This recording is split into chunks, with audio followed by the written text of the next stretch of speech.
We're now joined in our interview room by the Grand Marshal for today's race, Academy Award winner Morgan Freeman.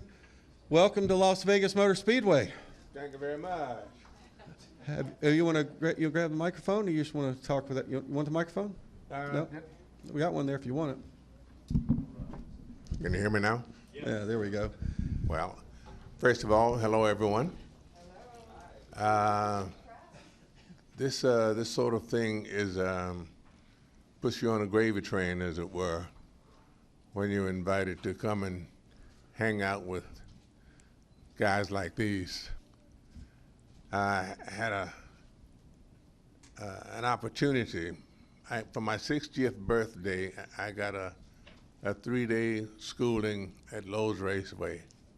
So, you know, I know a little bit about it. Have you looked at any videos on how you want to do this command to start engines, or are you going to come up with your own way of doing it? No, I'll just do it. Yeah. You got a favorite driver? Well, I keep up with Bubba just to see how he's going to do it, because he has strategies, you know. Bubba will stay in the back of the track for the longest time, and then when it's getting to be about 3 or 4 laps to go, you see him move. I say, all right, Bubba. The idea is not always to win, it's to place and the show, always. So I think he's a smart driver. And you said the last time you've been at a racetrack, you drove the pace car in the Indy 500. What was that? What was that like? Okay, here's the story. We drove the pace car. We were 3 days.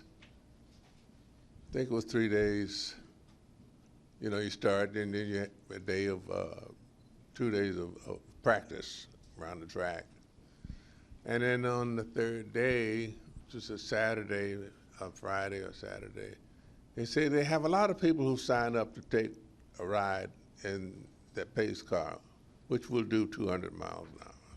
It's not set up as a race car, so you really do have to be careful coming out of the turns.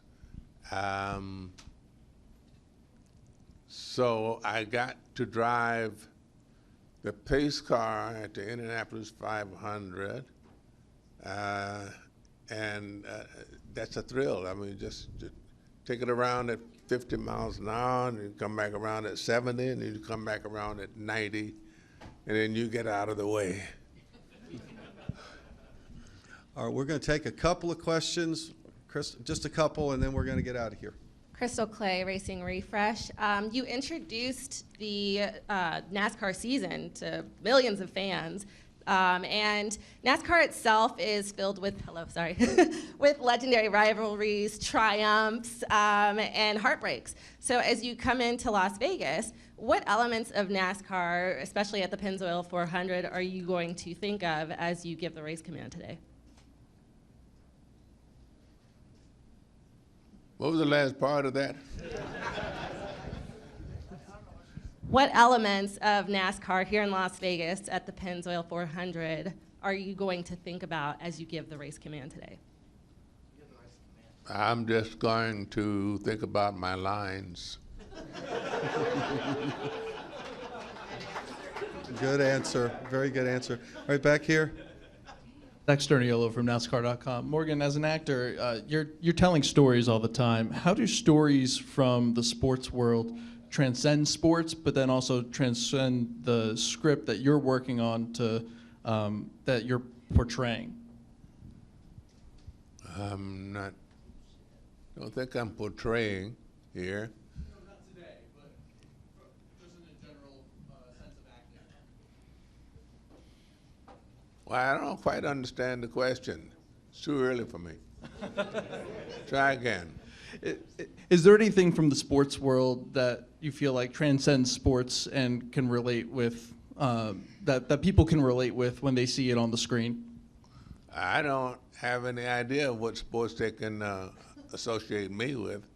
I'm nothing but an itinerant actor. Don't have any real coordination for sports.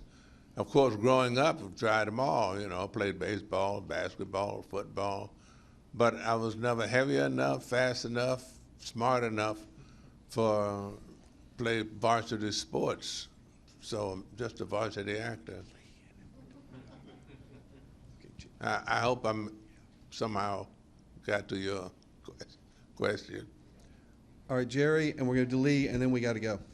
Jerry Jordan, Kicking the Tires.net. So you talked about the Indy 500 pace car, but what is the fastest you've ever gone in a vehicle, and what do you have any sports cars or any fast cars? I've never had a sports car. I drive BMW, and the fastest I've had one of those is about 153 miles an hour before I ran out of highway. On the track, I got up to 170 in company. You know, that's. Yeah, that's pretty Is good. it? All right, we're going to take one more from Lee, and then we'll be done. Lee Spencer, Sirius XM NASCAR Radio and catchfence.com. You have such an iconic voice. Do you have a favorite voiceover work or catchphrase or something that has kind of become your signature over the years? Well, the shim shunk reduction was, I think that's what set me up as a nice narrator, pretty good narrator. You know what I'm talking about, right? Yeah. So I don't know. It's just, here it is. Like when you speak, what you hear is you. When I speak, what I hear is me. I'm astounded by all this noise about my voice, but it's good noise. So. Well, thank you very much for being here. Hope you have a great time today. Thanks, everybody. Thank you all. Man.